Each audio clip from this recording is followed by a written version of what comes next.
Hey guys, welcome back. It's the 8th of May and we've just come back from a couple of days over in Yorkshire in the van. I keep saying I'll do a video, which I will, but I wanted to show you this. So I've had two sowings of Dwarf French beans in these CD modules, what are these 60s I think they are, is it? Or something like that. Anyway, so I've sown them twice.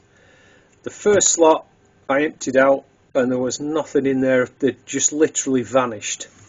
And then the second lot I've just tipped out now, and can you see they've just all gone into a squidgy, they've rotted off, every single one. So bizarre. And Bill and Val, if you remember Bill and Val, I'm not sure if their channel's still live or not, but Bill got in touch with me yesterday to ask me if I had any problems with seed germination. I said yeah, definitely I have, and French beans has been one of them.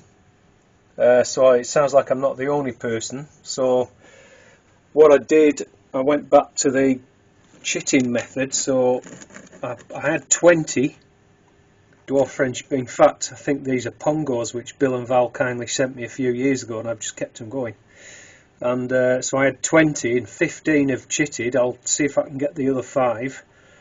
So I've put them in one of these small CD 15s.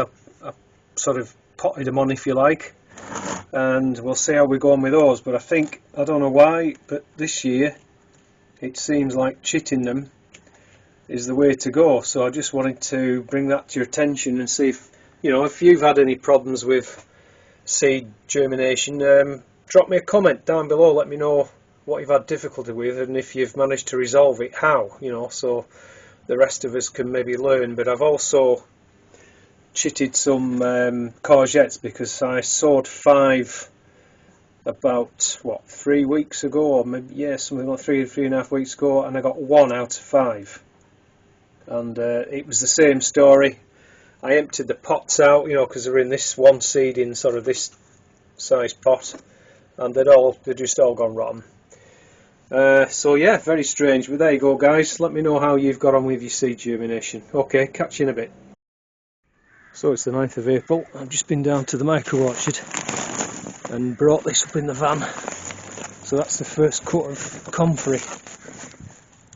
I cut it before we went away actually, so it's worked better because the sort of volume's gone down a bit, which made it easier to manhandle. So what I'm going to do is put some into a trug, and then I can take it through the man cave without trashing everything, because if I tried to drag that through there'd be stuff all over the spot.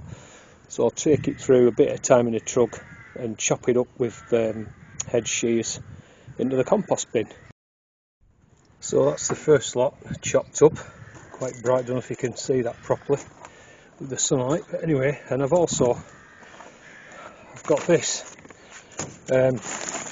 shavings, and when I was sawing all the logs up on the orchard there, I've got a couple of bags of that. So obviously what I'm going to do is put a layer of shavings on top of that, then I'll water it, then I'll put another layer of comfrey, then another, and so on and so forth. So that's it guys, it's about a third full now, and I can still get bags of grass off my mate when he cuts his lawn. So you know, if I'm short of grains, that'll make it up as well. I've still got some shavings left, so that's all looking good. So these 5 rows of spinach, I harvested those again this morning. I've cooked it all off. What I do is I bag it up and freeze it. Well, that's second cropping now off that, so I might get another 2 before it bolts on me, but it's really good. And the plan is, maybe when that's finished, I've sown some turnips, so I'm going to transplant multi-sown turnips in there. I've got some coriander finally at last, so when those radish are done, coriander in there. These spring onions won't be, well, I could actually probably take now if I wanted to, but I'm going to leave them to thicken up a wee bit, because I've still got all those in the greenhouse yet, quite a lot to go there. And then we're going to have salad tonight. So look at this Lolo Rosso now, absolutely gorgeous it is. So we're going to pick in that later tonight for our tea. Right guys, another little update. It's 10th of May and we're down on the micro orchard, as you can see. And I was mentioning earlier that I want to get these figs in along and grow them along this trellis where formerly I had Loganberries. And if you check out the earlier video, I'll put it up somewhere, but you can see I was actually mentioning I thought I was going to spray them, but see there's a shoot there. I've just been pulling these shoots off, rubbing them off, and so far that's kept them under control. And I think if I just keep rubbing the shoots off, it'll die, because obviously it won't be able to photosynthesize. So anyway, what I'm going to do, I'm going to cut the carpet, fold it back, and then dig out. I'll plant one there and that one there, and then hopefully they'll fill eventually. I mean, it'll take a few years, but they'll fill the trellis. And the idea is that if I keep them under control, so like they don't really get much higher, then obviously I can put a net over and everything, protect the figs, because otherwise the birds will just, you know, take them all really. Right, I'll come back to you. Right, that's it guys, that's that one in, that's that one in. So I'll just water them in now, and then I'll fold the carpet sort of back round, and it just conserves the moisture and also just helps to keep the weed down until they get established, which hopefully won't take that long. And then, like I say, what I'm hoping to do is try and sort of fan them out a bit along this trellis. That's the idea. And then once that's done, there's a bit of soil there, so I'm just going to dump that on this bed here.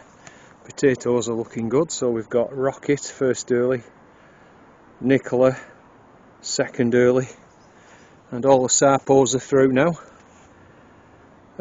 So I think, as I say, I'm going to get squash along this trellis, and then courgettes right the way up there.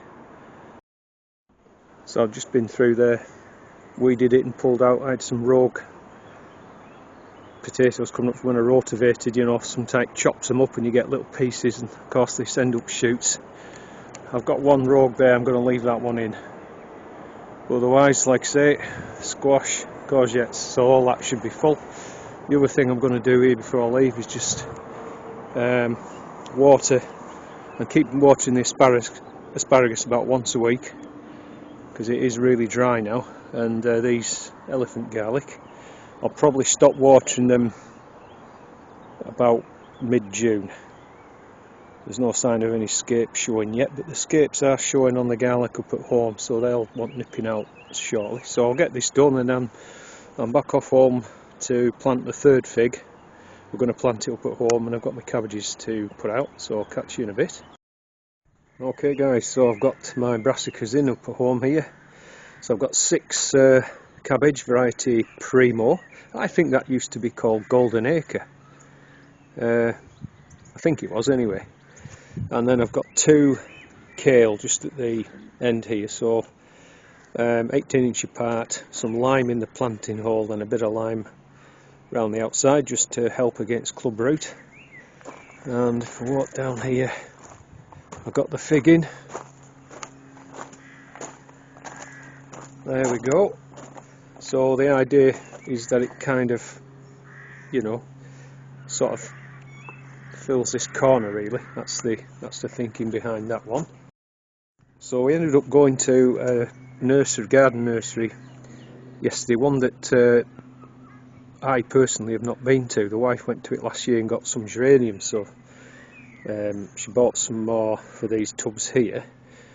But I actually bought some of that clover compost. I've never been able to find it, but they had some there, so I got 2 bags. It was £8 a bag. So from what I've heard, everyone says it's the best you can get at the moment. Anyway, let me know what you think guys, if you've got clover. Is it any good?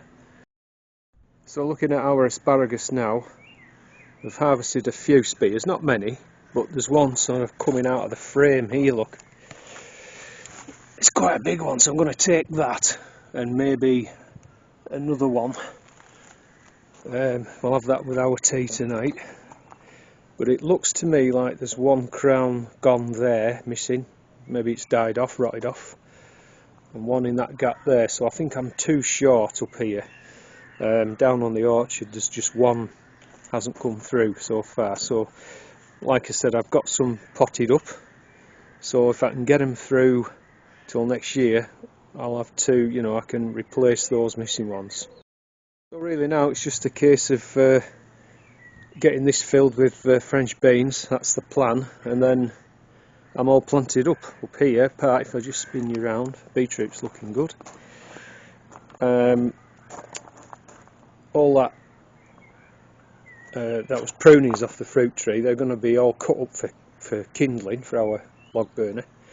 Don't want to waste any of that because it gets it going really well. Then I can pull that sheet back, and we used to put about 2 or 3 courgettes in here, but I'll just put one in, and then the others, if I can get them going, I'll plant them down on the orchard there.